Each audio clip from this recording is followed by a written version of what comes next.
مذہبی اور نظریاتی لحاظ سے تو مسلمان ریشم کی طرح نرم تھے، لیکن میدان جنگ میں وہ فولاد سے زیادہ سخت اور بجلیوں کی طرح قہر بن جاتے۔ جنگی لحاظ سے مسلمان دہشت بن گئے تھے۔ اکرمہ رضی اللہ عنہ اور شرجیل رضی اللہ عنہ نے اپنی غلطی اور کج فہمی سے شکست کھائی تھی، لیکن بنو حنیفہ نے انہیں اپنے کذاب نبی کے معجزوں اور کرامات کے کھاتے میں لکھ دیا۔ وہ کہتا تھا کہ مسلمانوں کو مسلمہ کے سوا کون شکست دے سکتا ہے۔ نہار الرجال، مسلمہ نے اپنے پاس بیٹھے ہوئے اپنے دستے راست نہار الرجال سے کہا، اب ہمیں مدینہ کی طرف کوچ کی تیاری کرنی چاہیے، مسلمانوں میں اب وہ دم خم نہیں رہا۔ نہار الرجال وہ شخص تھا جس نے رسول کریم صلی اللہ علیہ وآلہ وسلم کے سائے تلے بیٹھ کر قرآن پڑھا اور مذہب پر عبور حاصل کیا تھا، اور اسے مبلغ بنا کر مسلمہ کے علاقے میں بھیجا گیا تھا۔ اگر اس پر مسلمہ کا جادو چل گیا، اس نے مسلمہ کی نبوت کا پرچار شروع کر دیا۔ آیات قرآنی کو توڑ موڑ کر اس نے ان لوگوں کو بھی مسلمہ کا پیروکار بنا دیا جو اسلام قبول کر چکے تھے۔ مسلمہ نے اسے اپنا معتمد خاص بنا لیا تھا۔ یہ شراب اور نسوانی حسن کا جادو تھا۔ خود مسلمہ، جس کی شکل و صورت مکروہ سی تھی اور قد مزے کا خیز حد تک ٹھگنا تھا، عورتوں میں زیادہ مقبول تھا۔ مورخ لکھتے ہیں کہ عورتوں کے لیے اس میں ایک مخصوص کشش تھی۔ سجا جیسی عورت جو کلوپترا کی طرح جنگی قوت لے کر مسلمہ کو تہہ تیغ کرنے آئی تھی، صرف ایک ملاقات میں اس کی بیوی بن گئی تھی۔ یہ مسلمہ کی جسمانی طاقت اور مقناطیسیت تھی، اب تو وہ بہت بڑی جنگی طاقت بن گیا تھا۔ اکرمہ اور شرجیل رضی اللہ عنہ کو پسپا کر کے اس کے اپنے اور اس کے لشکر کے حوصلے بڑھ گئے تھے۔ وہ اب مدینہ پر چڑھائی کی باتیں کر رہا تھا۔ وہ دربار میں بیٹھا نہار الرجال سے کہہ رہا تھا کہ مدینہ کی طرف کوچ کی تیاری کرنی چاہیے۔ نہار الرجال کچھ کہنے بھی نہیں پایا تھا کہ مسلمہ کو اطلاع دی گئی کہ ایک جاسوس آیا ہے۔ مسلمہ نے اسے فوراً بلا لیا۔ جاسوس نے کہا کہ مسلمانوں کا لشکر آ رہا ہے، تعداد 10 اور 15,000 کے درمیان ہے۔ تم نے جب دیکھا یہ لشکر کہاں تھا؟ مسلمہ نے پوچھا۔ وادی حنیفہ سے کچھ دور۔ جاسوس نے کہا، اب اور آگے آ چکا ہوگا۔ ان بدبختوں کی موت وادی حنیفہ میں لے آئی ہے۔ مسلمہ نے رعونت سے کہا، انہیں معلوم نہیں کہ ان کا 10-15 ہزار کا لشکر میرے 40,000 شیروں کے ہاتھوں چیر پھاڑا جائے گا۔ وہ اٹھ کھڑا ہوا، تمام درباری احترام کے لیے اٹھے۔ وہ نہار الرجال کو ساتھ لے کر دربار سے نکل گیا۔ اس نے اپنا گھوڑا تیار کروایا، نہار الرجال کو ساتھ لیا اور دونوں گھوڑے انہیں یمامہ سے دور لے گئے۔ وہ وادی حنیفہ کی طرف جا رہے تھے۔ اس وادی سے وہ زندہ نہیں نکل سکیں گے۔ راستے میں مسلمہ نے نہار الرجال سے کہا، میرے اس پھندے سے وہ واقف نہیں۔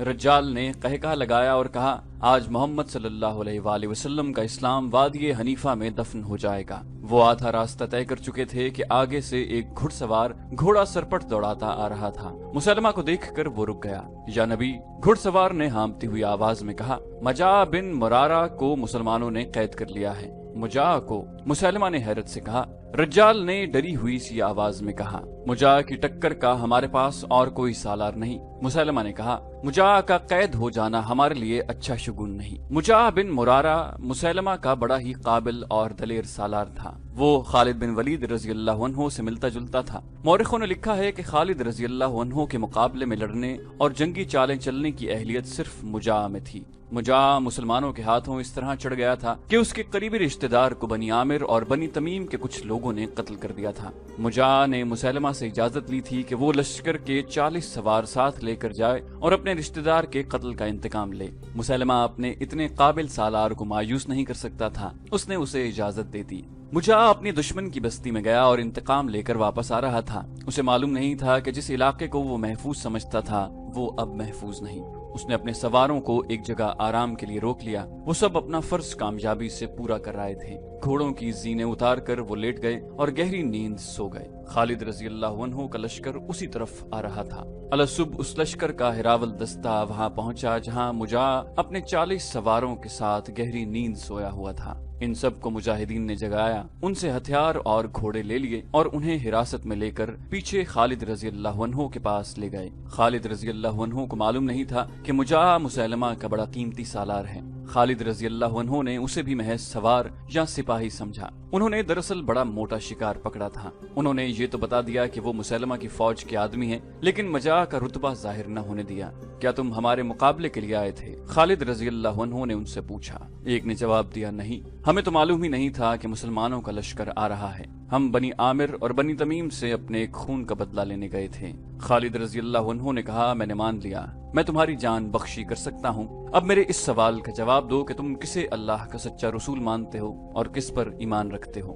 ایک سوار نے جواب دیا، بے شک مسلمہ اللہ کا رسول ہے۔ خالد رضی اللہ عنہ نے کہا، خدا کی قسم تم میری توہین کر دیتے تو میں تمہیں بخش دیتا، اپنے رسول صلی اللہ علیہ وآلہ وسلم کی توہین میں کس طرح برداشت کر سکتا ہوں؟ تم اپنے رسول کو مانو، ہم اپنے نبی کو مانتے ہیں۔ مجاہ نے کہا کہ اصل بات بھی یہی ہے کہ مسلمہ رسالت میں نعوذ باللہ محمد صلی اللہ علیہ وآلہ وسلم کا برابر کا حصہ دار ہے، ہم سب کا یہی عقیدہ ہے۔ سواروں نے کہا۔ خالد رضی اللہ عنہ نے تلوار کھینچی اور ایک ہی وار سے ایک سوار کا سر اڑا دیا اور حکم دیا کہ سب کو قتل کر ڈالو۔ خالد رضی اللہ عنہ کے آدمی آگے بڑھے اور مجاہ کو پکڑ کر اس کا سر کاٹنے کے لیے جھکا دیا۔ اسے قتل کرنے والے کی تلوار ہوا میں بلند ہوئی، ہاتھ روک لو۔ قیدی سواروں میں سے ایک جس کا نام ساریہ بن عامر تھا چلایا، اس آدمی کو زندہ رہنے دو، یہ تمہارے کام آ سکتا ہے۔ تب انکشاف ہوا کہ مجاہ بنو حنیفہ کے سرداروں میں سے ہے، لیکن یہ پھر بھی نہ بتایا گیا کہ یہ سالار بھی ہے۔ خالد رضی اللہ عنہ دور اندیش تھے۔ کسی قبیلے کا سردار بڑا قیمتی یرغمال ہوتا ہے، اسے کسی نہ کسی موقع پر استعمال کیا جا سکتا تھا۔ خالد رضی اللہ عنہ مجاہ کے پاؤں میں بیڑیاں ڈلوا کر اسے اپنے خیمے میں لے گئے اور اسے اپنی بیوی لیلا کے حوالے کر دیا، باقی سب کو قتل کروا دیا گیا۔ مسلمہ کے لیے مجاہ کی گرفتاری کوئی معمولی نقصان نہیں تھا، لیکن وادی حنیفہ وہ پھندا تھا جو اس نقصان کو پورا کر سکتا تھا۔ اس کے علاوہ مسلمہ کے لشکر کی تعداد 40,000 تھی اور مسلمانوں کی تعداد 13,000۔ مسلمہ کے پاس گھڑ سوار اور شتر سوار دستے زیادہ تھے۔ بعض مورخوں نے مسلمہ کے لشکر کی تعداد 30,000 لکھی ہے، بہرحال تعداد 40,000 سے زیادہ تھی۔ خالد رضی اللہ عنہ کی ایک کمزوری تو یہ تھی کہ لشکر کی تعداد خطرناک حد تک کم تھی، دوسری کمزوری یہ کہ وہ اپنے مستقر سے بہت دور تھے جہاں کمک اور رسد کا پہنچنا ممکن نہیں تھا۔ انہیں صرف ایک سہولت تھی، اس علاقے میں پانی اور جانوروں کے لیے ہرے چارے کی کمی نہیں تھی۔ وہ زرخیز کھیتوں اور باغوں کا علاقہ تھا۔ مسلمہ کو ہرے بھرے کھیتوں اور باغوں کا غم کھا رہا تھا۔ اس نے نہار و رجال سے کہا کہ وہ ایسے انداز سے لڑنا چاہتا ہے کہ مدینہ کا لشکر بستیوں کو، کھیتوں کو اور باغوں کو نہ اجاڑ سکے۔ تاریخوں میں لکھا ہے کہ مسلمہ کسی قسم کے تذبذب، اضطراب یا پریشانی میں مبتلا نہ تھا۔ وہ اس طرح سے بات کرتا تھا جیسے اسے اپنی فتح کا یقین ہو۔ وہ بڑی موزوں بنیادوں پر کھڑا بات کر رہا تھا۔ اس کا 40,000 کا لشکر برتر بھی تھا اور یہ سب مسلمہ کے نام پر جانیں قربان کرنے والے لوگ تھے۔ مسلمہ کی نبوت کا تحفظ ان سب کے لیے جنون بن چکا تھا۔ خالد رضی اللہ عنہ پھندے میں آنے والے سالار نہیں تھے، موتا میں وہ پھندے میں آ چکے تھے۔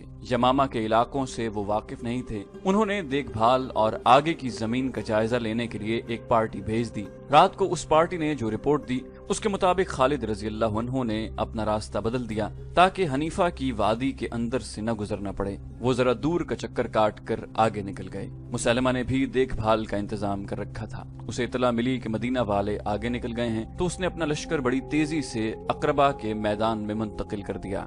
خالد رضی اللہ عنہ کی نظر اسی میدان پر تھی، لیکن دشمن پہلے پہنچ گیا تھا۔ خالد رضی اللہ عنہ نے ایک جگہ دیکھ لی جو میدان سے بلند تھی۔ انہوں نے وہیں اپنا لشکر روک لیا، وہاں سے وہ مسلمہ کے پڑاؤ کو اچھی طرح دیکھ سکتے تھے۔ مسلمہ نے اسی میدان کو بہتر اور موزوں سمجھا۔ ایک تو اس نے اپنے لشکر کا تمام تر ساز و سامان اور مال و اسباب اپنی خیمہ گاہ سے پیچھے رکھا تھا، دوسرے یہ کہ کھیتیاں اور باغات بھی لشکر کے پیچھے تھے۔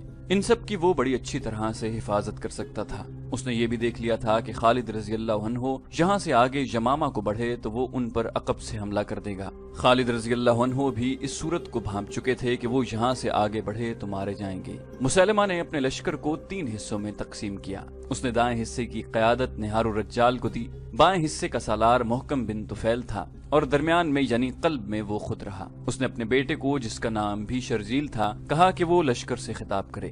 شرجیل گھوڑے پر سوار ہوا اور اپنے لشکر کے تینوں حصوں کے سامنے باری باری جا کر کہا، اے بنو حنیفہ، آج اپنی آن اور اپنی آبرو پر مر مٹنے کا وقت آ گیا ہے۔ خدا نے تمہارے نبی کو نبوت دی ہے، آج اپنی نبوت اور آبرو کی خاطر اس طرح لڑو کہ مسلمانوں کو پھر کبھی تمہارے سامنے آنے کی جرت نہ ہو۔ اگر تم نے پیٹھ دکھائی تو دشمن تمہاری بیویوں، تمہاری بہنوں اور تمہاری بیٹیوں کو لونڈیاں بنا لے گا اور اس زمین پر ہی جو تمہاری زمین ہے ان کی آبرو لوٹے گا۔ کیا تم یہ منظر برداشت کر لو گے؟ مسلمہ کے لشکر کو جیسے آگ لگ گئی ہو۔ وہ مسلمہ کے نام کے نعرے لگانے لگے، گھوڑے کھر مار مار کر ہنہنانے لگے۔ خالد رضی اللہ عنہ اس صورتحال کا مقابلہ کرنے کے لیے تیار تھے کہ مسلمہ کا لشکر ان پر فوراً حملہ کر دے گا۔ نفری کی افراد کے زور پر مسلمہ کو حملہ کر دینا چاہیے تھا، لیکن مورخ لکھتے ہیں کہ وہ جنگ کے فن میں مہارت رکھتا تھا۔ اس نے حملے میں پہل نہ کی۔ اس کا خیال تھا کہ پہلے خالد रजी अल्लाह अन्हु हमला करेंगे और दिफा में लड़ा जाए, और जब मुसलमान थक जाएं तो दाएं बाएं से हमला करके उन्हें खत्म कर दिया जाए। उस दौर की तहरीरें बताती हैं कि खालिद रजी अल्लाह अन्हु मुसलमा की चाल न समझ सके। उन्होंने अपने सालारों से कहा कि मुर्तदीन से आमने सामने की जंग इस तरह लड़ी जाए कि उसे अपने दस्तों को इधर उधर करने की मोहलत न मिले और वो दिफाई लड़ाई लड़ता रहे। खालिद रजी अल्लाह अन्हु को तवक्को थी कि 13,000 से 40,000 को इसी तरह शिकस्त दी जा सकती है कि उसे कोई चाल चलने का मौका न दिया जाए। उस वक्त के रिवाज के मुताबिक खालिद रजी अल्लाह अन्हु को भी जरूरत महसूस हुई कि वो अपने लश्कर का हौसला बढ़ाएं। खलीफतुल मुस्लिमीन ने खालिद रजी अल्लाह अन्हु की मदद के लिए जो दस्ते भेजे थे उनमें कुरान के हाफिज और खुश अलहान कारी भी खासी तादाद में थे। उस दौर के हाफिज कुरान और कारी माहिर तेगुज़न और लड़ने वाले भी होते थे। इसके अलावा खालिद रजी अल्लाह अन्हु के साथ वो लोग भी थे जिन्होंने हर मैदान में अपने से कई गुना ताकतवर दुश्मन को शिकस्तें दी थी। खालिद रजी अल्लाह अन्हु के लश्कर में हजरत उमर के भाई ज़ैद बिन अल खत्ताब रजी अल्लाह अन्हु और उनके बेटे अब्दुल्लाह रजी अल्लाह अन्हु भी थे। इसके अलावा अबू दुजाना रजी अल्लाह अन्हु भी थे जो जंगे ओहद में उन तीरों के सामने खड़े हो गए थे जो रसूल करीम सल्लल्लाहु अलैहि वसल्लम पर आ रहे थे। उन्होंने अपने जिस्म को आप सल्लल्लाहु अलैहि वसल्लम की ढाल बना दिया था। खलीफतुल मुस्लिमीन के बेटे अब्दुर्रहमान रजी अल्लाह अन्हु थे और एक खातून उम्मे अम्मारा रजी अल्लाह अन्हु अपने बेटे के साथ गई थी।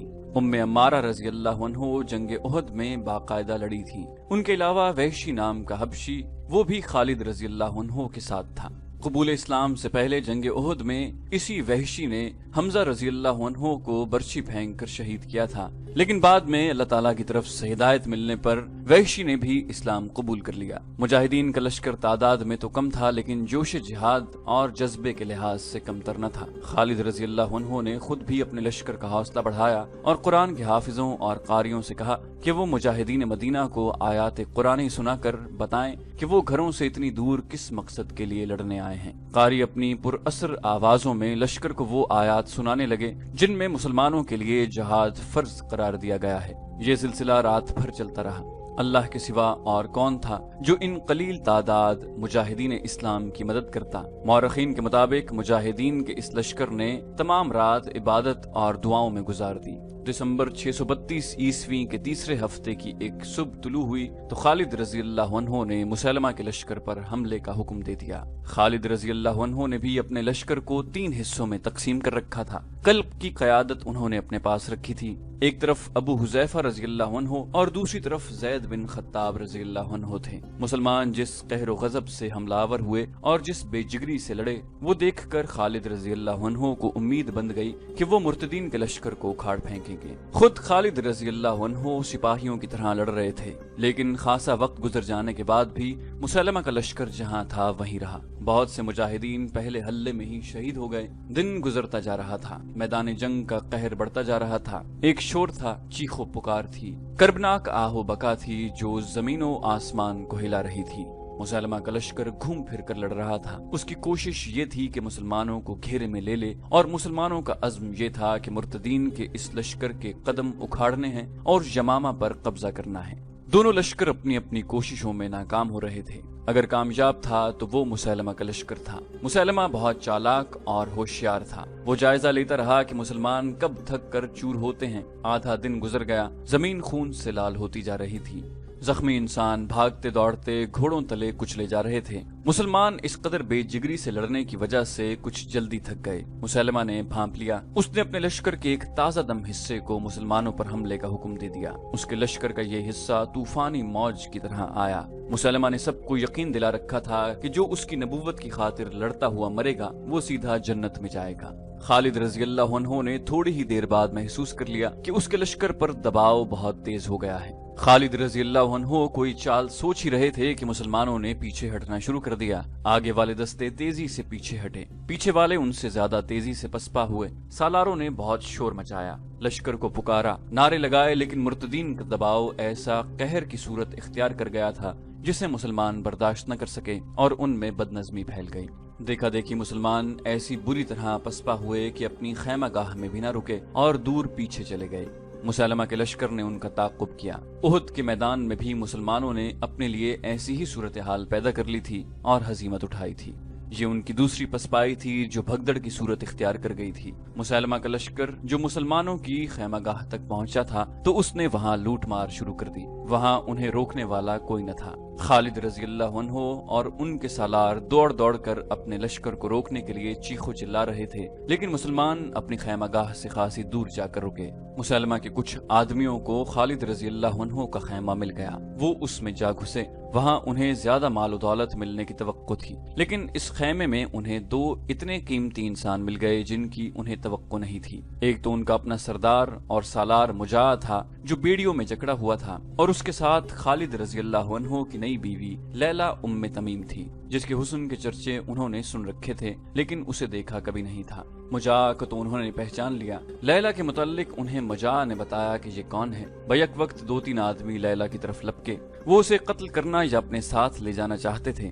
उनके कैदी सरदार मुजा ने हुक्म दिया कि रुक जाओ, दुश्मन के आदमियों के पीछे जाओ, अभी औरतों के पीछे पड़ने का वक्त नहीं। मैं अब इसका नहीं, ये मेरी कैदी है। उनके सरदार का हुक्म इतना सख्त था कि वो बड़ी तेजी से खैमे से निकल गए। उन्हें इतना भी होश न रहा कि अपने सरदार की बेड़ियां ही तोड़ जाते। तुमने मुझे इन आदमियों से क्यों बचाया? लैला ने मुजा से पूछा। क्या तुम मुझे अपना माले गनीमत समझते हो? अगर तुम्हारी नीयत यही है तो क्या तुम्हें यह एहसास नहीं कि मैं तुम्हें कत्ल कर सकती हूँ? तुमने मेरे साथ जो अच्छा सलूक कैद के दौरान किया है, मैं उसके सिले में अपनी जान दे सकता हूँ। मुजा ने कहा, खुदा की कसम, मेरी बेड़ियां टूट कर तुम्हारे पाँव में पड़ जाएं तो भी मैं तुम्हें माले गनीमत या लौंडी नहीं समझूंगा। तुमने मुझे कैदी नहीं मेहमान बना कर रखा है, मैंने तुम पर कोई एहसान नहीं किया। लैला ने कहा, ये मुसलमानों की रिवायत है कि दुश्मन उनके घर चला जाए तो वो उसे मुअज़्ज़ज़ मेहमान समझते हैं।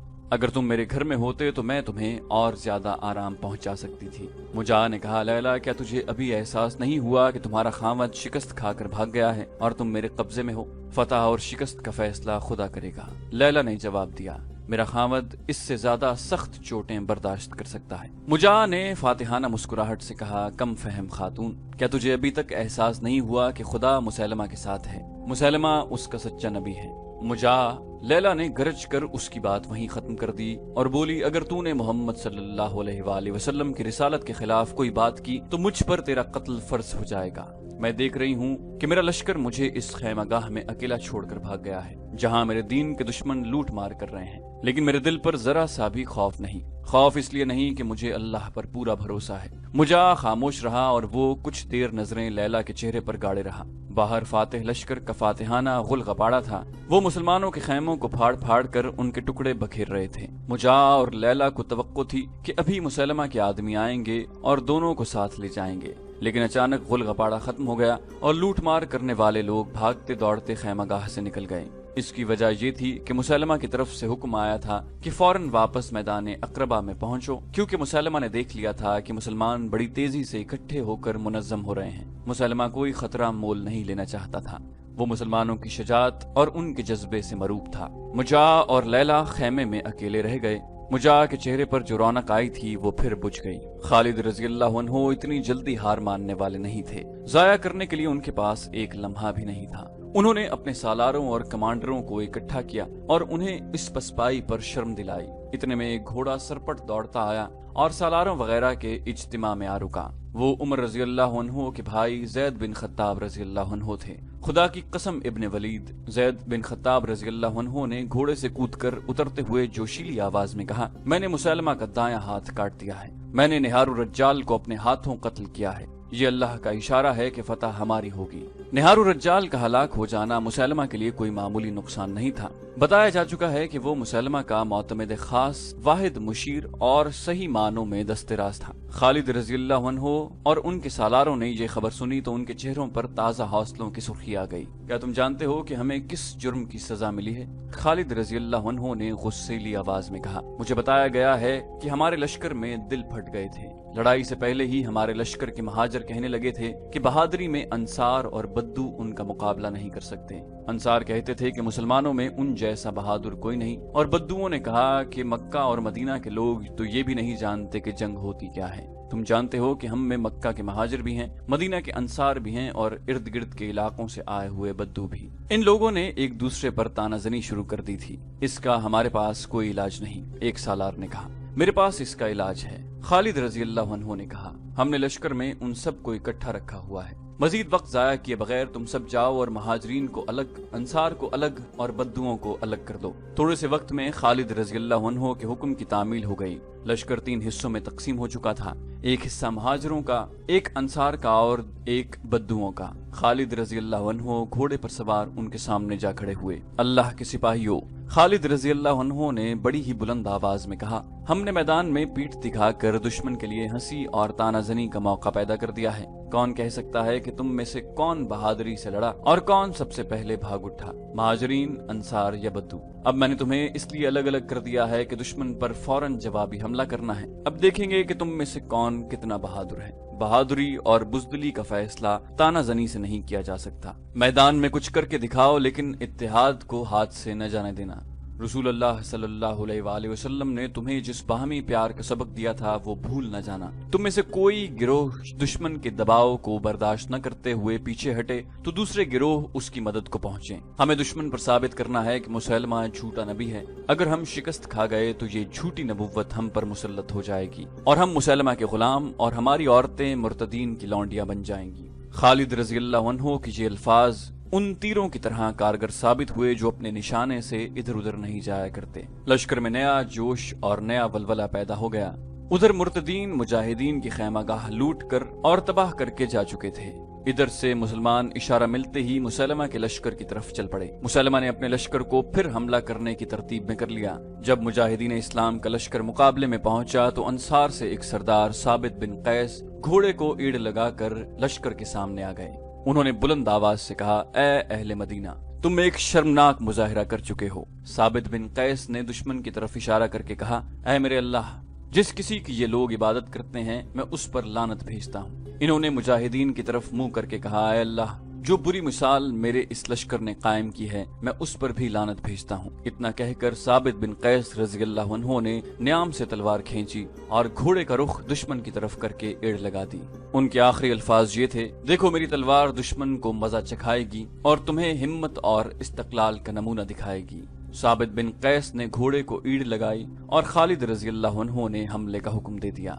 मौरिख लिखते हैं कि साबित बिन कैस की तलवार ऐसी शिद्दत और ऐसी महारत से चल रही थी कि जो उनके सामने आया वो फिर अपने पांव पर खड़ा नजर न आया। उनके जिस्म का शायद ही कोई हिस्सा रह गया हो जहां दुश्मन की तलवार बर्छी या अन्नी न लगी हो। दुश्मन की सफों के दूर अंदर जाकर साबित बिन कैस गिरे और शहीद हो गए। अपने लश्कर के लिए वो वाकई हिम्मत और इस्तक़लाल का बेमिसाल नमूना पेश कर गए।